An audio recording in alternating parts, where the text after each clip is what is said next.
A partir deste momento, tudo o que você acreditava sobre a história vai desmoronar com um único símbolo. Durante séculos, os livros que lemos, as guerras que estudamos, as revoluções que celebramos, e até mesmo os erros e acertos que moldaram civilizações podem ter sido apenas peças cuidadosamente plantadas num gigantesco tabuleiro controlado por uma sociedade que jamais apareceu nos registros oficiais. Não porque não existiu, mas porque existiu demais, menos a ponto de se tornar invisível. O nome dessa organização nunca foi pronunciado em voz alta, mas seus sinais atravessam o tempo como rachaduras sutis, entalhadas em moedas antigas, escondidas em catedrais, gravadas em mapas, estampadas em bandeiras e até mesmo repetidas em obras de arte que jurávamos ter sido criadas por pura inspiração. O que poucos imaginam é que esses símbolos não eram apenas marcas, mas mecanismos chaves que canalizavam uma forma obscura de poder espiritual e psicológico capaz de alterar pensamentos,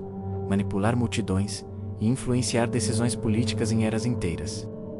A ordem menos conhecida nos manuscritos fragmentados como a Fratria do Véu surgiu muito antes do que qualquer historiador ousaria admitir. Alguns textos sugerem sua origem na Suméria, outros apontam para câmaras subterrâneas dos Andes, datando de milhares de anos antes de qualquer império conhecido. Seja qual for o seu berço, o fato é que ela sempre existiu à sombra dos grandes acontecimentos humanos. Essa sociedade não manipulava reis, comandantes e filósofos através de armas ou chantagens, mas por meio de algo muito mais sutil, símbolos capazes de alterar emoções e percepções coletivas, desenhados segundo padrões numéricos, proibidos, vindos de um conhecimento que parecia ultrapassar a própria compreensão humana. A geometria do impossível, os estudiosos que descobriram fragmentos da Fratria do Véu relatam que seus símbolos eram construídos com base em geometrias não euclidianas, formas que pareciam perfeitas à primeira vista, mas que provocavam uma inquietação profunda no observador. Alguns afirmavam sentir náuseas, outros descreviam sonhos vívidos, repletos de vozes e memórias que não eram suas. O mais perturbador, no entanto, eram relatos de mudanças de comportamento. Pessoas antes pacíficas tornavam-se agressivas. Líderes antes indecisos subitamente passavam a conduzir multidões com discursos inflamados. Sociedades inteiras mudavam em questão de meses, como se sua identidade coletiva tivesse sido reescrita.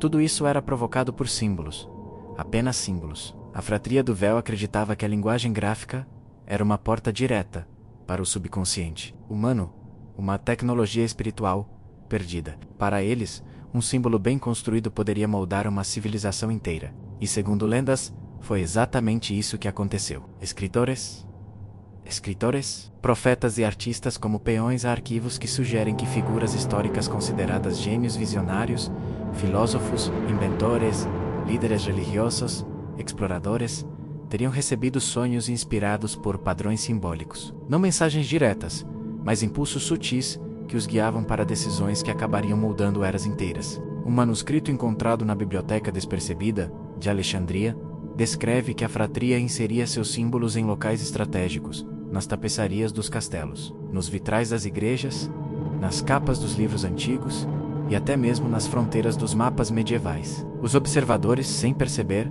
absorviam o padrão e passavam a reproduzi-lo inconscientemente em textos, leis, obras e teorias. Dessa forma, a ordem influenciava impérios inteiros, sem jamais precisar intervir diretamente. Segundo registros traduzidos do Códex do Olho Sem Pálpebras, o objetivo da fratria não era o poder político, mas algo ainda maior: a condução gradual da humanidade para um estado de consciência unificada, um tipo de despertar coletivo. Mas despertar para quê? Nenhum documento encontrado até hoje consegue responder. Momentos históricos suspeitos, é impossível não relacionar a presença dos símbolos a alguns episódios intrigantes. Historiadores modernos, ao revisitar eventos, encontraram similaridades perturbadoras. O mesmo padrão espiral estava gravado no punho da espada de um general que iniciou uma guerra devastadora. Uma figura geométrica idêntica apareceu numa pintura renascentista e, séculos depois, no brasão de um grupo político que conduziu revoltas inesperadas. Uma sequência de triângulos sobrepostos foi vista em ruínas maias e posteriormente em documentos de sociedades europeias. São coincidências demais? Repetidas demais? em períodos que jamais se cruzaram. Os símbolos eram como impressões digitais de um poder silencioso, tecnologia ou magia, o que tornava esses símbolos tão potentes. A fratria acreditava que cada forma carregava uma frequência emocional específica.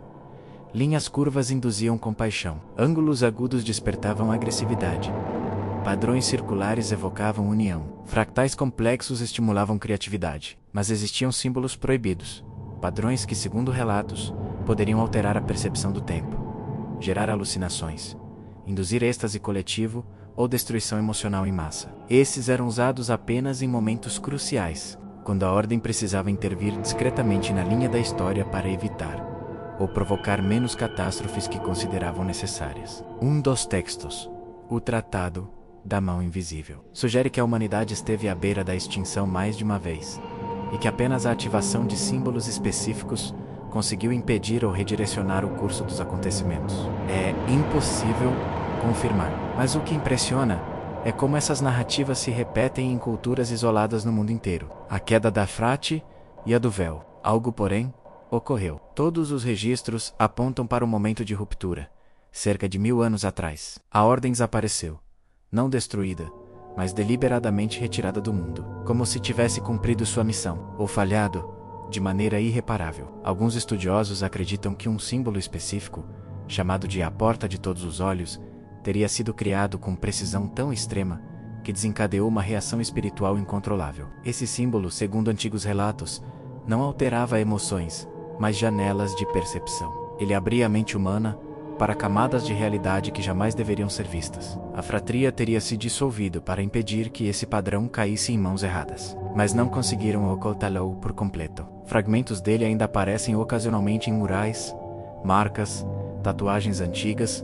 e até rabiscos sem sentido deixados em cavernas distantes. Alguns afirmam que é apenas coincidência. Outros acreditam que a humanidade está, novamente, prestes a decifrar algo que nunca deveria ser compreendido: o retorno dos símbolos. Nos últimos séculos, estudiosos modernos, sem saber menos, começaram a recriar símbolos semelhantes em obras de arte, logos corporativos, arquitetura contemporânea e movimentos estéticos. Não por influência da ordem, mas porque esses padrões parecem surgir naturalmente quando a sociedade atinge certos níveis de complexidade. É como se a humanidade estivesse reencontrando instintivamente a linguagem visual que moldou seu passado. E então surge a pergunta que ecoa entre os pesquisadores do oculto: e se a fratria não manipulava a história, mas apenas acelerava um processo inevitável? E se os símbolos não eram ferramentas de controle, mas chaves para fases evolutivas da consciência humana? E se eles estão voltando porque estamos prestes a atravessar um limite invisível,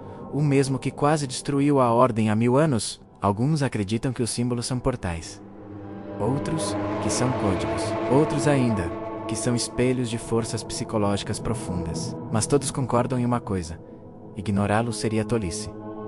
E hoje, os símbolos continuam surgindo, em grafites urbanos, em músicas experimentais, em filmes, em jogos, na moda, em padrões de algoritmos, em fractais matemáticos, na fusão caótica de culturas globais. A linguagem simbólica parece estar se reativando silenciosamente, exatamente como fez nos períodos mais transformadores da história. A pergunta agora é: quem está usando esses símbolos desta vez?